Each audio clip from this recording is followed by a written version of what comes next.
सरदार पटेल आज का विषय, चूँकि पुस्तकों और महापुरुषों पर बात हो रही है तो आज का विषय सरदार पटेल पर। उनके कुछ कथन हिंदुस्तान की वेबसाइट पर मुझे मिले। कथन तो आप भी पढ़ सकते हैं, कोई भी पढ़ सकता है, लेकिन मैं उनका एक पल्लवन कर रहा हूँ यहाँ पर। पल्लवन का अर्थ होता है एक्सप्लेनेशन, इंटरप्रिटेशन, जो आपको निबंध में मदद करता है, विचार विकसित करने में मदद करता है। विचार विकसित करने का एक्सेल बैच है और उसको आपको शीघ्रातिशीघ्र लेना चाहिए अगर आप सीरियस आईएएस एस्पिरेंट हैं। और एक टीएक्स बैच है टेस्ट सीरीज़ का, जिसमें टू द पॉइंट इतने प्रश्न हैं प्री और मेंस के कि आप ये कहेंगे कि ऐसी कोई टेस्ट सीरीज़ आज तक नहीं है। इनकी जानकारी आप 9540497415 पर कर सकते हैं, जिस नंबर से आपने इस बैच में एडमिशन लेने के लिए प्रक्रिया प्रारंभ की थी। तो पहला कथन है, मनुष्य को शांत रहना चाहिए, क्रोध नहीं करना चाहिए। लोहा भले ही गर्म हो जाए, हथौड़े को तो ठंडा ही रहना चाहिए, अन्यथा वो स्वयं अपना हत्था जला डालेगा। कोई भी राज्य प्रजा पर कितना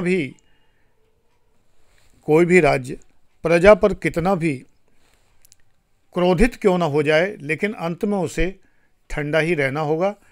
पहली वाली बात तो आपने बहुत सुनी होगी पंचतंत्र में, अनेक कहानियों में, लेकिन ये दूसरी बात सरदार पटेल ही कह सकते हैं कि राज्य प्रजा पर कितना ही कठोर क्यों ना हो जाए, कितना ही गर्म क्यों ना हो जाए, लेकिन उसे ठंडा ही रहना होगा,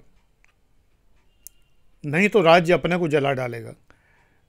राज्य जब दंड देता है तो ये क्रोध नहीं करता। ये पटेल साहब नहीं कह रहे हैं, ये मैं कह रहा हूँ, समझा रहा हूँ आपको। राज्य का क्रोध नहीं होता है, राज्य का दंड क्रोध नहीं होता है। राज्य का दंड एक बहुत ठंडी प्रक्रिया है, कोल्ड ब्लडेड प्रोसेस, यानी राज्य बहुत शांति से निर्णय लेता है। न्यायाधीश जो निर्णय लेते हैं, दंड देते हैं, तो गुस्से में आके नहीं देते कि अपनी सीट से उठ खड़े हों, मुंह से झाग निकलने लगे, गुस्सा हो जाए और मैं तुम्हें 5 साल का कारावास देता हूं, गधे कहीं के, ऐसा करते हो, शर्म नहीं आती है। ऐसी बातें नहीं करते ना, बड़ी शांति से कह देते हैं, लिख देते हैं। फिल्मों में सीन देखा ही होगा, भगवान न करे असली अदालत कभी भी देखनी पड़े आपको। ताजीरात हिंद की दफ़ा फलाने की तहत, ताजीरात हिंद यानी इंडियन पीनल कोड, भारतीय दंड संहिता के फलाने। तो ये बात सरदार पटेल जी ने कही। इस मिट्टी में कुछ अनूठा है जो तमाम बाधाओं के बावजूद हमेशा महान आत्माओं का निवास रहा है। माने तो हर मिट्टी महान आत्माओं का निवास होती है, हर देश की मिट्टी में महान आत्माओं का निवास होता है। हमारा देश कोई अनूठा नहीं है इस बारे में। और हर देश में कायर, नीच, प्रपंची, अविश्वासी, धोखेबाज, तरह तरह के लोग होते हैं। बस ये हमारी दृष्टि का फेर है, ये सरदार पटेल नहीं कह रहे। उन्होंने तो एक लाइन कही है, चुप, अब आगे हम बता रहे हैं आपको। ये हमारा विज़न है, दृष्टि है, इंसाइट है। ये कोचिंग के नाम नहीं है, मजबूरी है, लोग रख लेते हैं इन पे कोचिंग के नाम, तो क्या कर सकते हैं, उल्लू बनाने के लिए कुछ भी रख सकते हैं नाम। दिव्य कीर्ति पताका फहराने के लिए झूठ बोल सकते हैं कि वो पहले ही प्रयास में जो है लोग, मैं किसी का नाम नहीं ले रहा ना, लोग झूठ बोल सकते हैं कि वो पहले प्रयास में यूपीएससी में सफल हो गए। अरे भैया, AIR रैंक बता देते। ये तो मैं हमेशा कहूँगा, ये बात मैं ज़रूर कहूँगा कि अगर सफल हुए हैं तो रैंक बताइए, पद बताइए। अगर पद नहीं मिला है तो रैंक तो बताइए। नहीं बताते हैं इसका मतलब आप झूठे हैं, मक्कार हैं। बहुत साफ बात ये, और आप लोग नहीं समझते हैं, सिर्फ बाकी सब समझते हैं। तो सरदार पटेल जी कह रहे हैं, इस मिट्टी में कुछ तो अनूठा है। ये दृष्टि है। हम अगर अच्छा देखेंगे तो हमें अच्छा दिखेगा, हम बुरा देखेंगे तो बुरा दिखेगा। और एक दृष्टि और होती है जो कबीर कहते हैं कि बुरा जो देखन मैं चला, मुझसे बुरा ना कोई।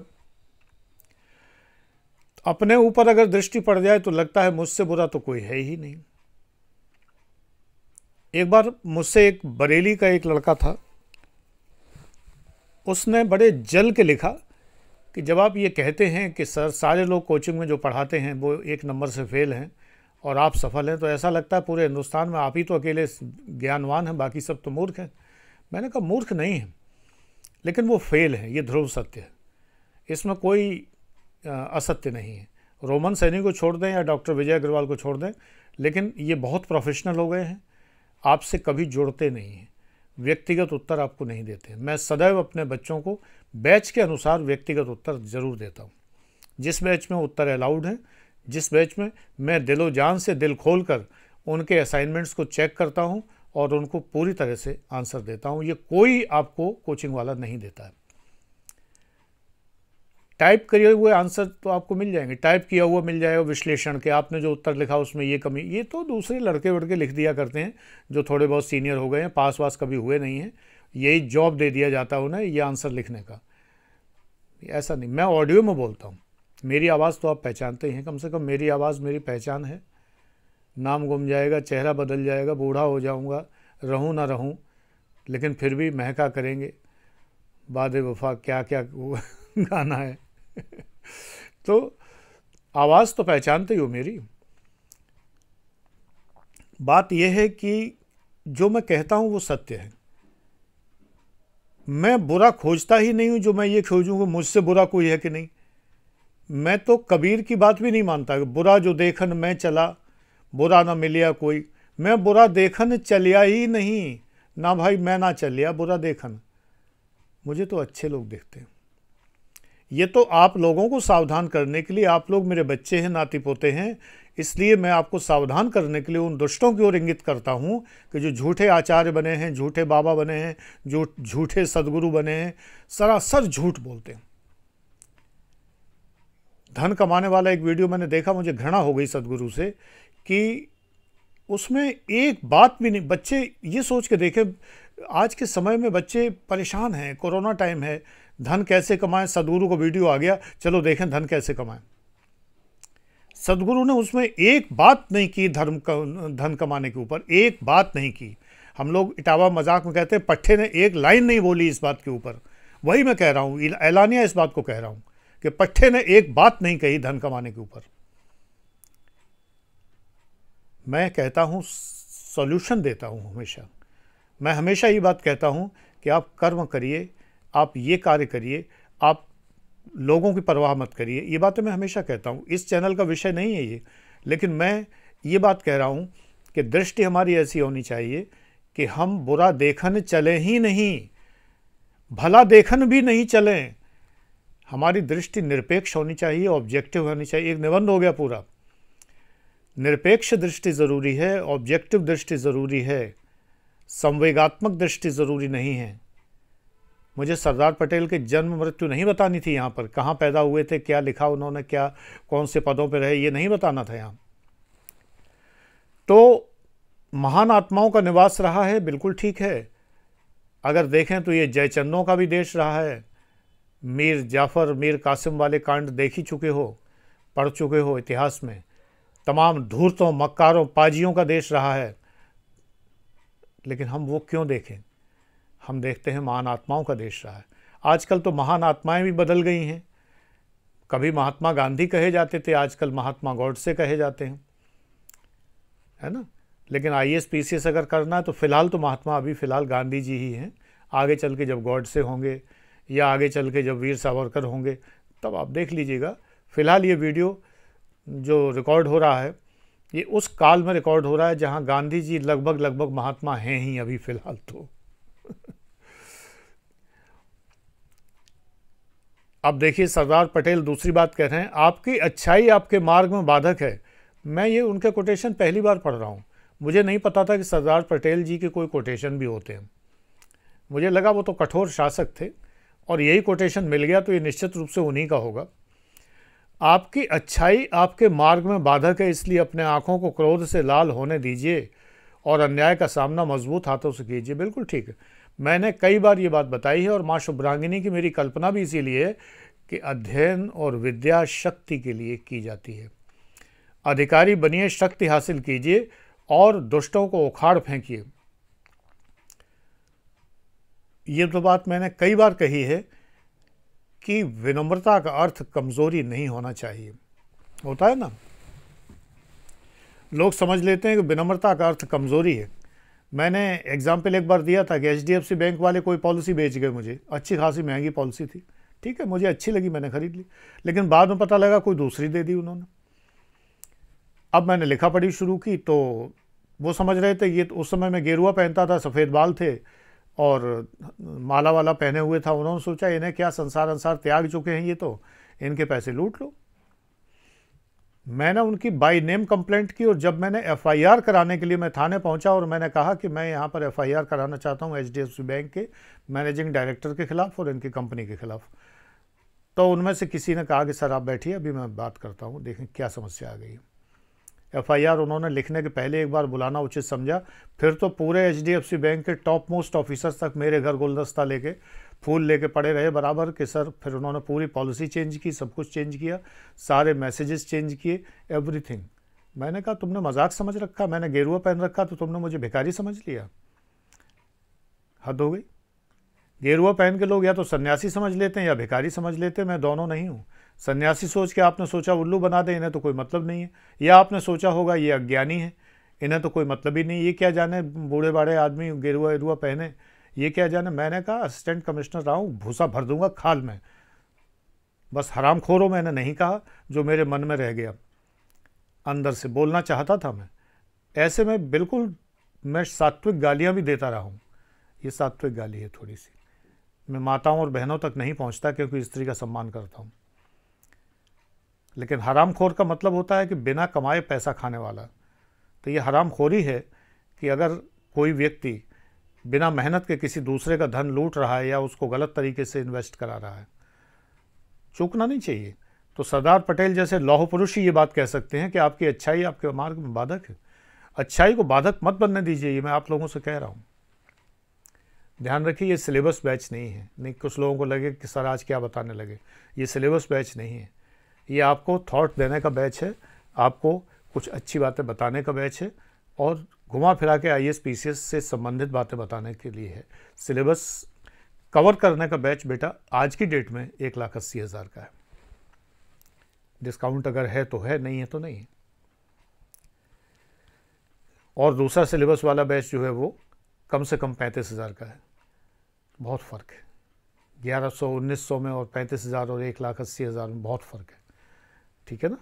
तो इसलिए इस बात के लिए मुझे कोसिए मत कि सर क्या बताने लगे, जैसा जो है हर चीज़ वैसी ही मिलती है,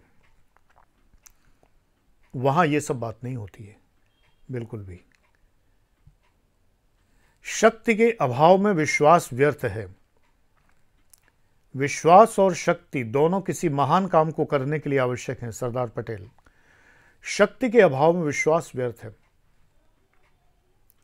विश्वास करता हूं मैंने अपने स्टेनो से एक बार कहा कि मैं अखंड विश्वास करता हूं, क्योंकि मैं जो डिक्टेट करता हूं वो आप टाइप करते हैं, मुझे आप पर पूर्ण विश्वास है।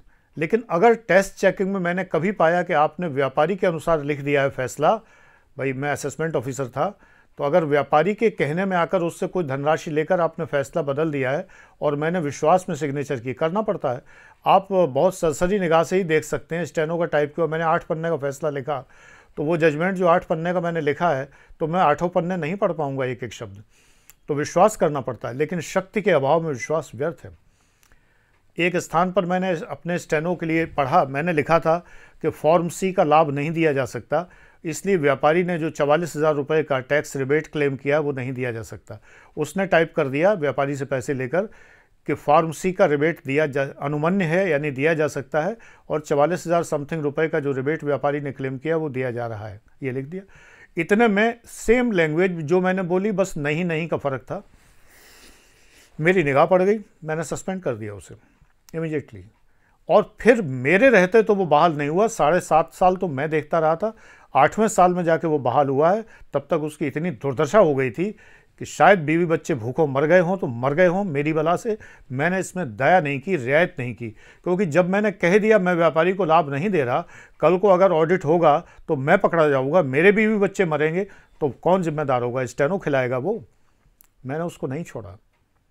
मैं बहुत सख्त अधिकारी रहा हूँ और लोग इसीलिए बहुत दुष्ट अधिकारी भी मानते रहे। ये बात मैं अपने छात्रों से कह देता हूँ, मुझे अध्यापक बना रहने दीजिए, मैं बहुत स्वीट हूँ, लेकिन अगर मुझे आप चीट करने की कोशिश करेंगे, ठगने की कोशिश करेंगे, मेरे वीडियो बेचने की कोशिश करेंगे, दूसरों को दिखाने की कोशिश करेंगे, तो फिर मैं अधिकारी हूँ, फिर मैं छोड़ूंगा नहीं। पता मैं सब लगा लेता हूँ। ऐप के अंदर इतनी जासूसी है कि बहुत कुछ पता लग जाता है, ये आपको अभी हवा भी नहीं है।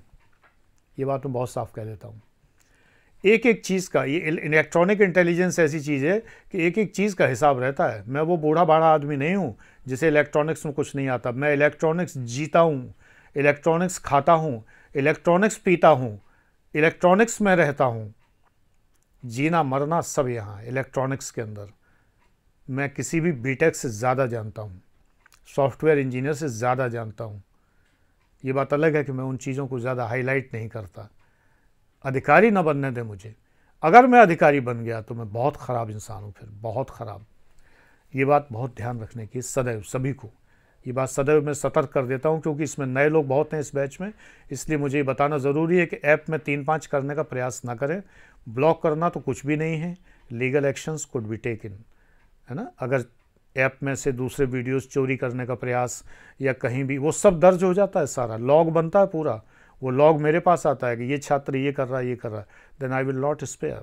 Simply think this, so that never try to hack, never try to do absurd things. देखें भाई सरदार पटेल जी क्या कहते हैं।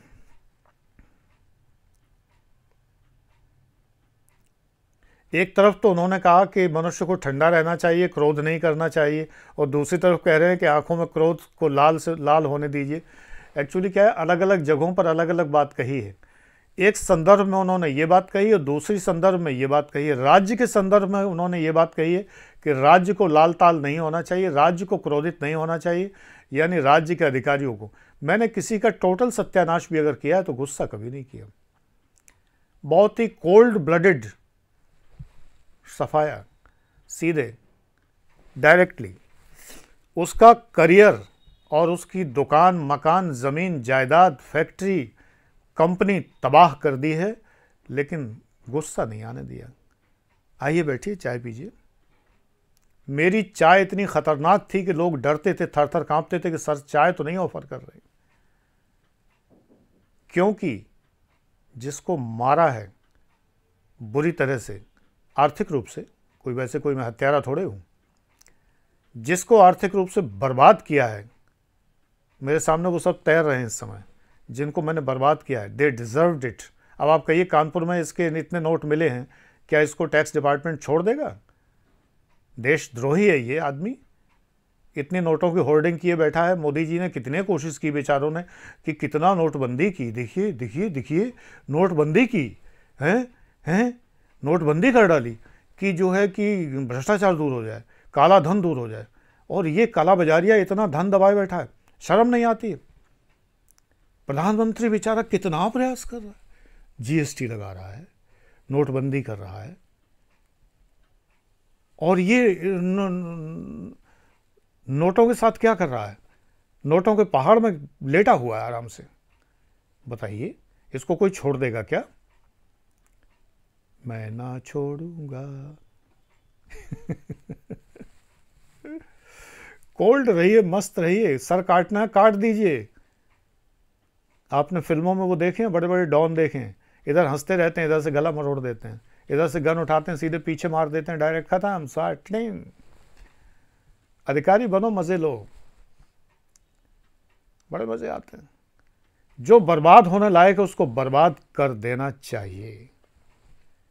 उसकी ये मजाल क्यों मूर्ख बनाने की कोशिश करेगा? एक बार एक व्यापारी ने फर्जी बही खाते रखे मेरे सामने। मैंने उससे कहा कि आपने पीसीएस एग्ज़ाम के बारे में सुना है कभी? यहाँ अरे हाँ क्या है साहब, सुना है साहब, हमारा लड़का दे चुका है, कई बार नहीं निकल पाया अभी सर, आपके पास भेजेंगे, कुछ उसको गाइड कर दीजिएगा। मैंने कहा पहले तो मैं आपको गाइड कर दूँ। कितने लोग बैठते हैं एग्ज़ाम में? नहीं साहब पता। हमने कहा 3 लाख लोग बैठते हैं, उस ज़माने में 3 लाख बैठते थे, सन 90 की बात है। मैंने कहा 3 लाख बैठते हैं। पता है जिस साल में सेलेक्ट हुआ, असिस्टेंट कमिश्नर हुआ, कितनी वैकेंसी थी? है नहीं साहब मुझे नहीं पता। मैंने कहा 5 वैकेंसी थी जनरल की, उसमें मैं टॉपर हूँ। 3 लाख में से एक हूँ, लाखों में एक हूँ, गधा नहीं हूँ। मन में कहा तुम्हारी तरह। आपने फर्जी बही खाते मेरे सामने रख दिए, आपको शर्म नहीं आ रही? ये 4 साल पहले के बही खाते मैंने मंगवाए थे, आप लेकर आ रहे हैं, गोंद की महक आ रही है इनमें से। अभी अभी पन्ने चिपका के लाए हैं, कितनी जगह सिलाई उधड़ी हुई है। ये नया कवर बही खाते का कहाँ से आया? लाल रंग का बही खाते का कपड़े का कवर जो होता है, गोंद से अभी अभी चिपकाया गया है। बेवकूफ़ समझ रखा आपने। मैंने कहा FIR लिखाओ इसके खिलाफ, अरेस्ट करो उसे। I sent him to jail immediately, धोखाधड़ी केस में सीज कर लिया सारा कुछ। I don't spare people. ऊपर से मैं हंसता रहता हूँ, मस्त रहता हूँ। तो मेरे हंसने को, मेरे मस्त रहने को, मेरे खुश रहने को, मेरे मुस्कुराने को कमज़ोरी न समझें। सरदार पटेल का पक्का चेला निकला मैं तो। ठीक है भाई, ओके बाय।